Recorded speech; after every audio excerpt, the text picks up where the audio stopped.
Hey guys, what's up? So today I'm going to be looking at an amp plugin that should be right in my wheelhouse, and it's called the Thall Amp. So stay tuned.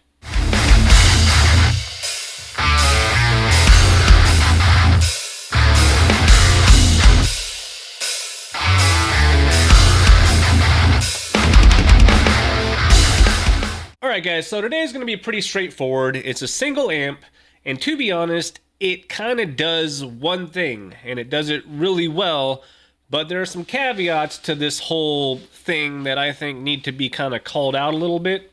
So as you can see, I have it pulled up here on the screen, and if you look at it, it's got this really cool kind of Art Deco looking thing. You know, we got some really cool graphics going on. It's very polished looking, and it's very intuitive as to what is happening on the plugin. But there's things on here that are just kind of, I don't want to say gimmicky, but they're kind of add-ons that sound good in principle, but I'm not certain as I'm using it if I'm really getting the full benefit of what it's trying to do. Anyway, let's just go over the plugin real quick. Right here, we have our main EQ and drive section. This is basically the amp. We have this matching section. Now this is kind of interesting.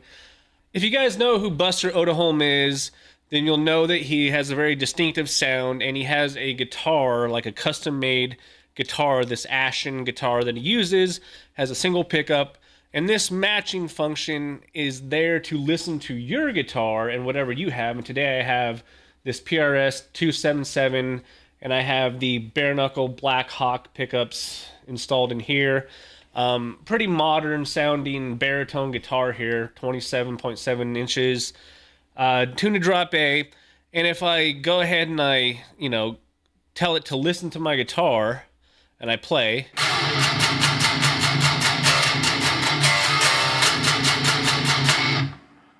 so right there, what it did was it listened to my guitar and it applied an EQ. You can see that there are these little hills and valleys. It basically applies an EQ to your guitar pre-amp to match what Buster's guitar does in the studio. And if you like that, if not, cool. There seems to be quite a high-end roll-off on mine. If I turn it down,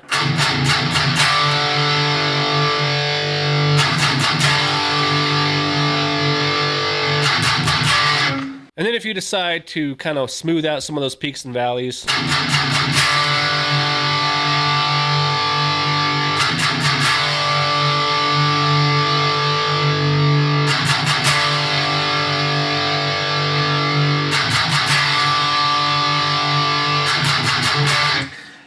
it's interesting. It's very specific to a very specific type of thing.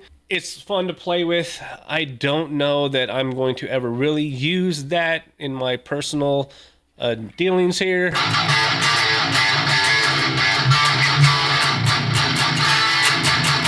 But maybe if you got a guitar that's kind of on the darker end, or you have a pickup that just doesn't quite cut through, that might help. Not sure if that's your thing. And to get rid of it, you just hit the X and it goes away. And you can also just turn the controls all the way down. Or with anything on this amp, basically these little buttons here just completely voids out the section. The shape function here to shape your tone, kind of a pre-shaping. Think of this as like your boost pedal or your EQ and gates, section before the amp.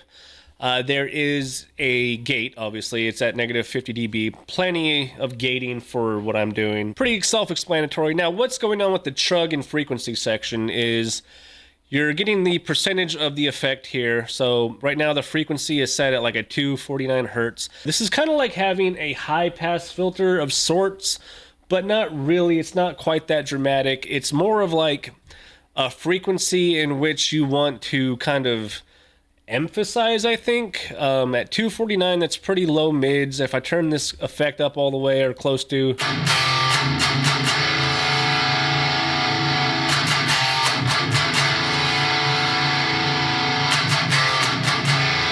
but as you go up towards like the higher mid-range,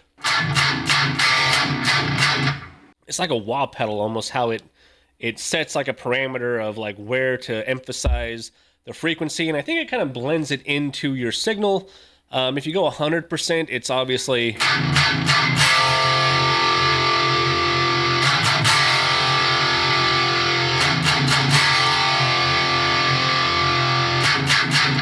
at 100%, those transients are very much like in that frequency range.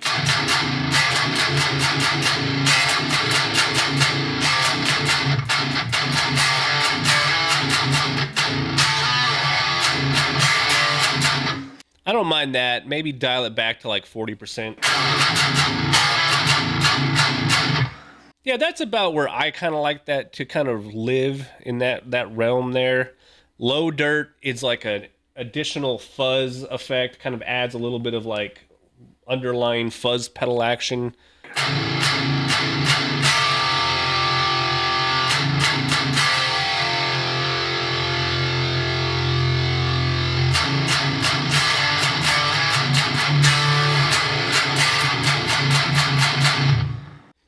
Yeah, so it adds like a big round fuzziness to the bottom end. And if you go over to this pitch section, there is some interesting things going on here too. There's this thicken knob, and it basically adds in an octave below your root note here, or your note, and gives you a percentage of how much that octave gets blended in. You know, and if you just go up just a little bit, like let's go to like maybe 20%.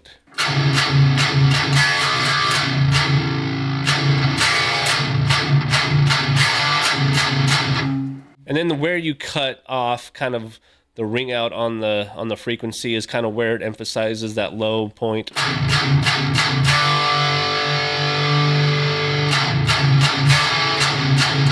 As you go up in frequency towards like the upper mid and high end, you're gonna get like the full suite of frequencies from your guitar mixed in at an octave below. And this sounds really good like standalone. This sounds pretty good by itself. In isolation, this sounds cool, though when you start to use it in a mix setting, you're going to have to make some interesting decisions about how to employ this and how to use this and not have it completely compete with your bass guitar or even some of your drum frequencies in the mid, you know, in the middle of the whole mix. And there are tools to get around that, but it's something that I think you need to use with a little bit of finesse if you're going to use it at all. Additionally, there is this parallel button, and what that really does is when you add parallel, it sort of splits out the two kind of competing things going on, the main guitar tone and that lower octave. Instead of it being kind of a gradual blend in the, you know,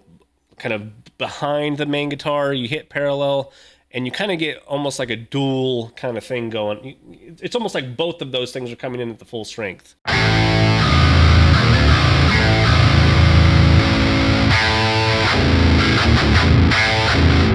So this almost becomes like a real octaver. And then if you want to get the full suite of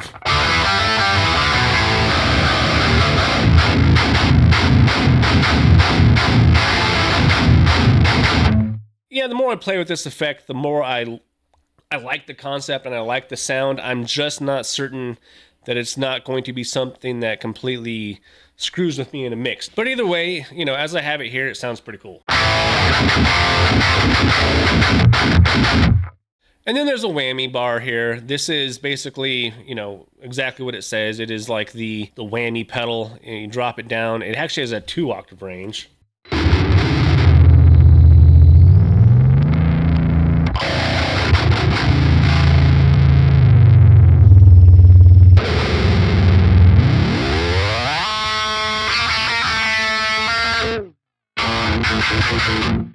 And I think there's a way to utilize MIDI here to use an expression pedal to control this. I obviously haven't done it, and I don't really plan to. This cleanse button basically rids you of the low dirt and this thicken thing. So when you go to use the whammy, if you want to use it just as a clean whammy with no affected low end stuff,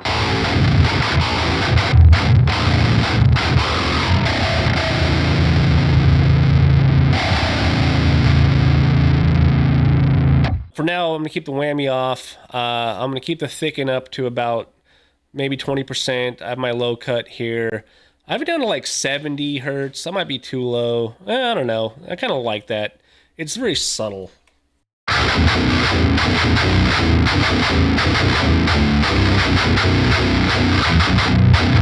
Yeah, I like that as it is. If we go to the actual amplifier section now, see, I haven't even touched anything on the amplifier yet. We have this tuning fork here. Obviously, that's a tuner. Before I get into this, there's kind of a weird little addition here that I think is kind of cool for like intro tracks or kind of more textural stuff. If you press this radio looking thing, this output above the output, it re-EQs your output to be kind of like this low fidelity radio sound.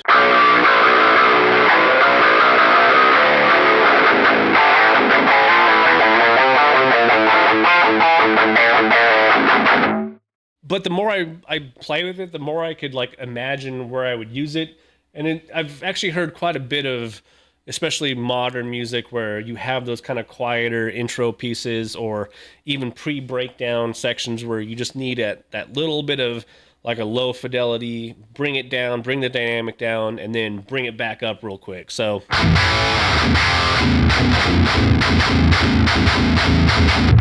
additionally, we have a high and low cut for just general purposes. You know, if you really need to cut out a lot of low end.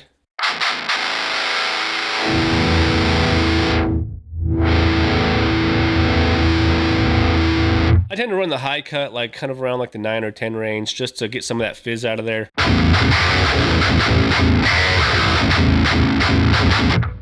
Now let's go to the actual amplifier. Low, mid, high, presence, drive. So with the drive section, if you turn it down to like 10% or so drive, you can get it kind of clean. And if you know, boost the lows.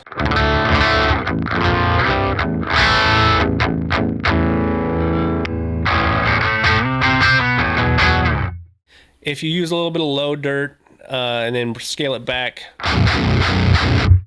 it's not bad either. I think 50 is actually a pretty good amount of drive. You go up any higher,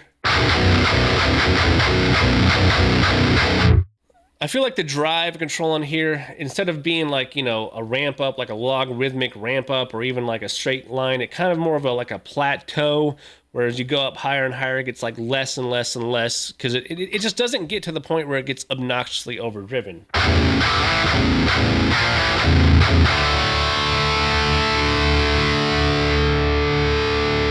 Yeah, basically from 50 to 100, it's very subtle. It's only when you go below 50.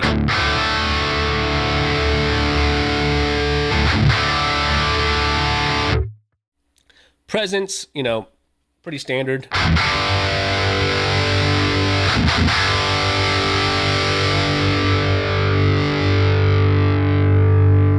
Most of my amps, I tend to run the presence up just a tad to get a little bit more of that like top end shelf to kind of come through. But then I still use the high cut to kind of temper some of that like really high end fizzy stuff.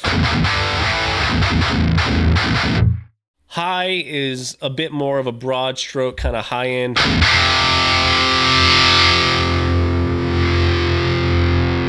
If you need more pick attack, add some highs.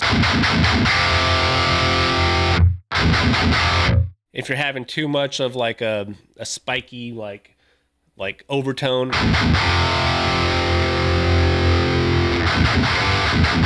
you can cut out the highs. Mids, this is a very mid forward amp. If you go up in the mids,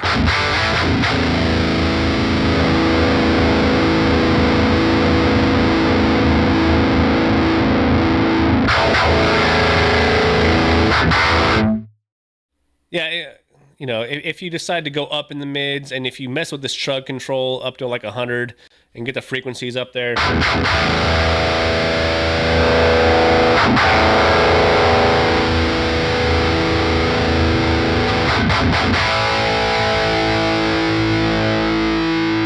you really can dial in some pretty gnarly mid frequencies. I'm going to go back to around the 600 mark on my Chug Control here, say 636, whatever, 60%, sure. If I just bump the mids just a tad,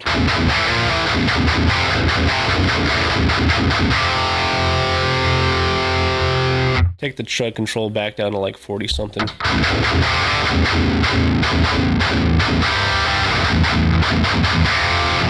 That little bit of pick attack kind of, you know, chuggy, thall, genty tone comes through. I wonder if I go back to like 400 something.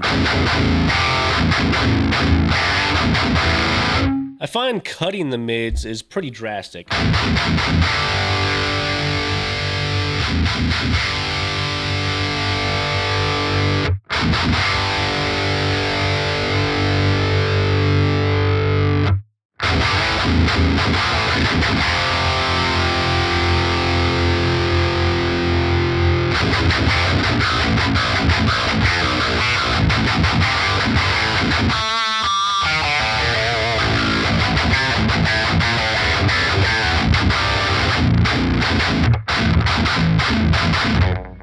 I find that with this amp, to do the modern stuff, you need to have the mids kind of in the middle or slightly up. If you go slightly back,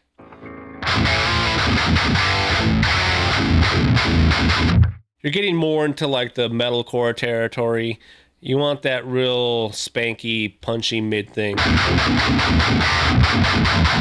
Yeah, I'm gonna keep it in the middle for now. The low frequencies,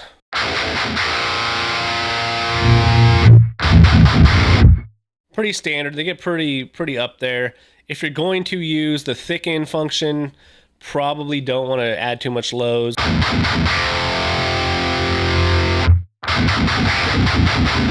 But if you're not going to use the thicken function, like I just turned it off here, adding a little bit, a couple dBs of lows just gives you a little bit of support in the bottom end.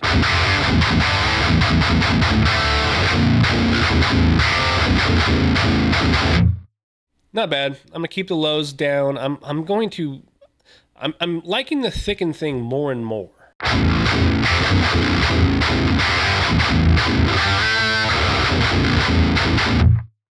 Yeah, overall, pretty cool plugin. I mean, I want to say one-dimensional.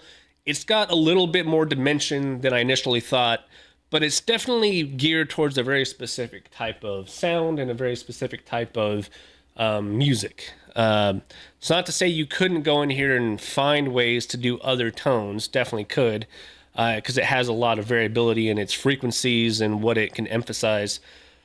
The one part of this whole package that is kind of lacking for me, and now this is the trial version, so maybe the paid version might be a little bit different in terms of how this works, but the cab section, there's basically one specific IR that is built into this thing. There's not really a cab section.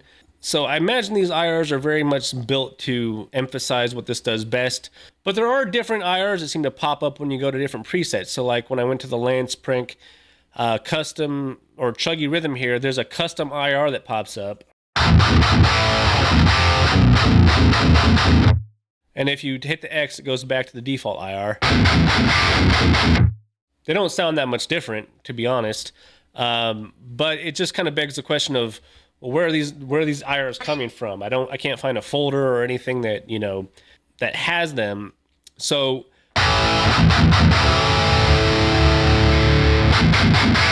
but they are definitely slightly different. And there was another IR that popped up under the Simone Pietroforte HC Thall preset here.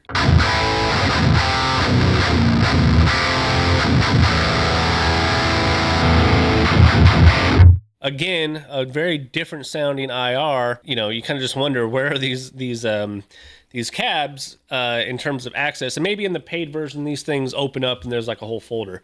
I will say that going on to the Oldehom website and you look at the page for this particular product, there is I want to say a free, but a bonus cab pack, IR pack that comes with this when you buy it now for the early release price that they have it for.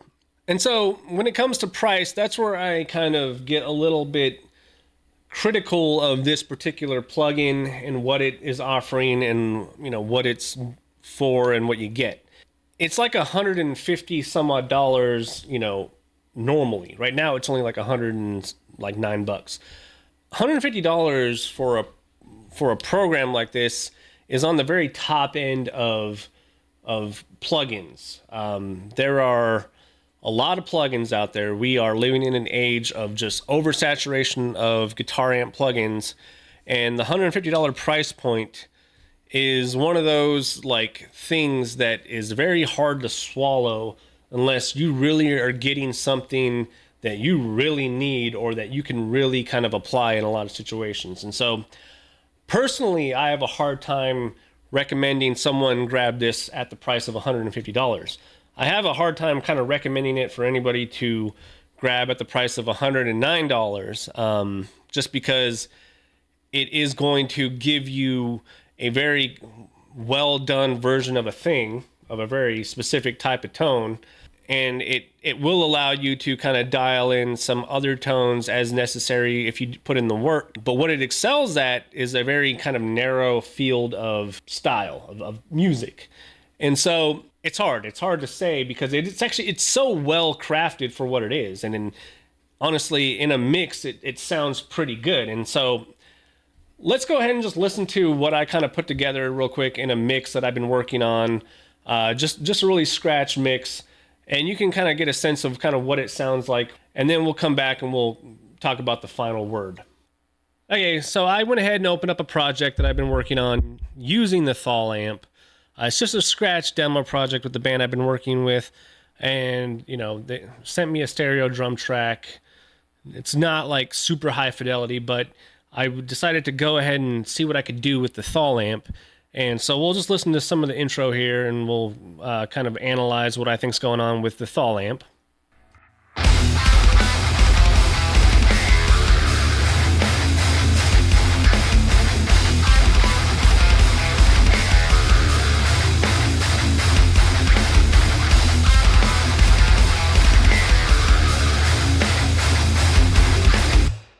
Yeah, with the Thall Amp, you know, it sounds pretty good and I have it dialed in pretty well. If I go ahead and I just, you know, isolate the Thall Amp on the bus here.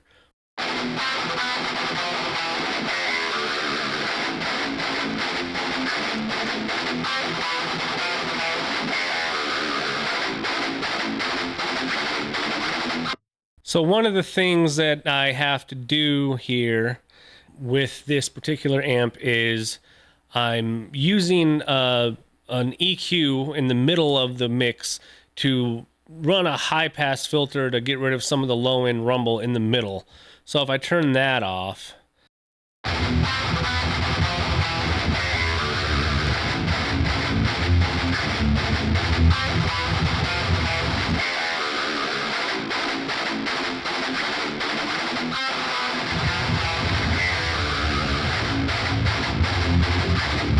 so yeah, I found that, you know, there's just a lot of rumble when you use the thicken. Now, you know, maybe I just turn off the thicken. If I turn off the thicken and I, you know, bypass that that EQ, it still sounds pretty okay.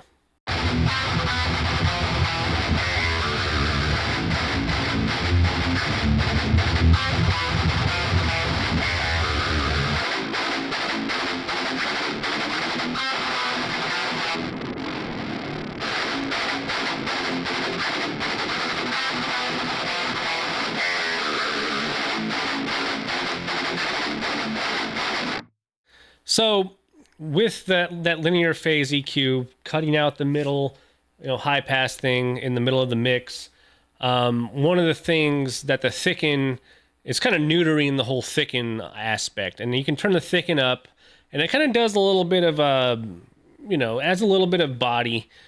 Doesn't really give you the effect of what you would have when you're using it standalone.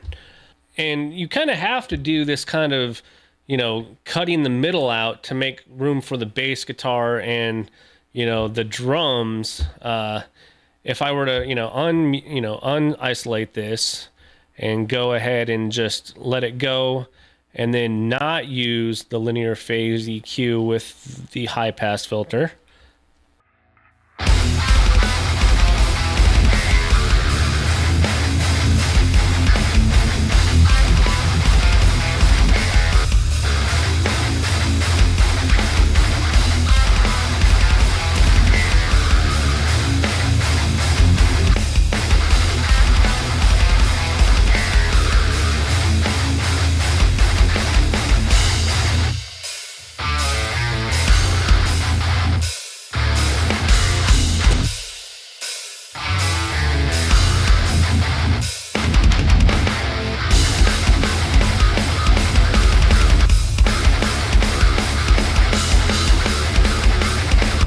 So yeah, if I don't use that linear phase EQ to cut out that rumble in the middle of the guitar mix, it everything just becomes kind of a muddy kind of slog of stuff happening that creates these really weird kind of, kind of not really overtones, but they're like these weird little pulses of low end frequency.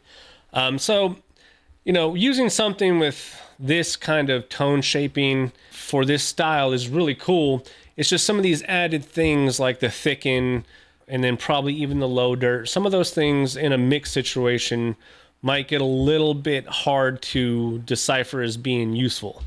But at the same time, I don't know. I do think it adds a little bit of harmonic content to kind of just give a little bit of like spice on top. It's not bad. I actually think it sits really well in the mix, especially in that middle section with some of those punches.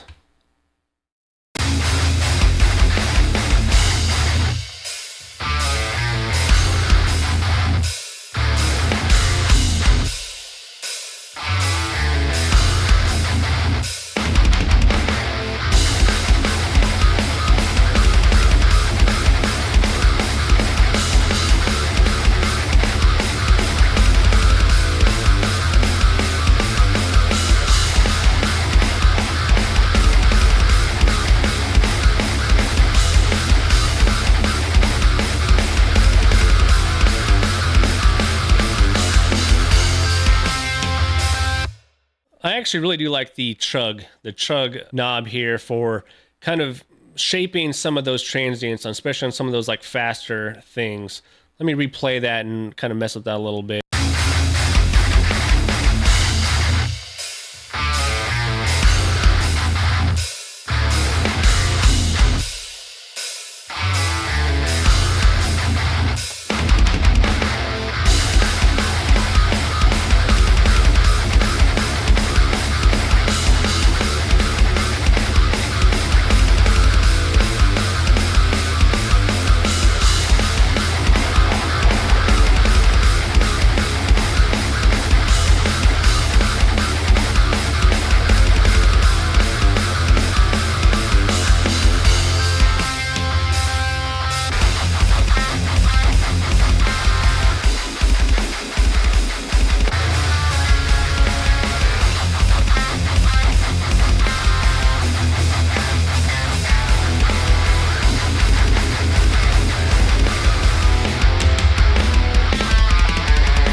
I mean, yeah, just tweaking, I'm jumping around a few spots just to listen to certain riffs, but just tweaking it as you're going, I'm starting to get the sense of why this chug frequency. And then I was messing with the high cut on the thicken, and there's a little bit of character that you can pull out of the tone by doing that. I find that the mid frequencies get to be a little bit much. In fact, I'm going to keep that low, just barely above noon here. I still like to drive at 50. I'm going to keep it still around 600 hertz. 40% is probably fine. I'm going to turn the mids down to like 9 point, plus 0.9. High in the middle. I'll give it a little bit more presence. I have the high cut at 10.3. I'll bring that down just a tad. I'm actually liking what the thicken's doing, but I'm going to bring this up to like 120 or somewhere around 120, 115, and then see what we got from there.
Right, so interestingly enough, one thing I just stumbled upon here just by messing with this is when you engage the parallel setting on the thicken function here, it kind of gives you back some of that low end that you're missing when you have to cut it out of the center. And that's actually interesting. I'm going to play with that a little bit more.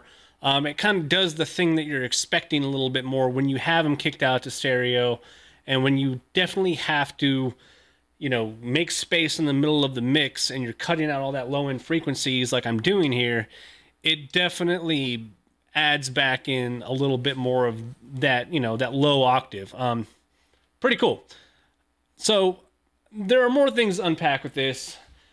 Bottom line, I'm still not 100% thinking this is a $150 $150 just product.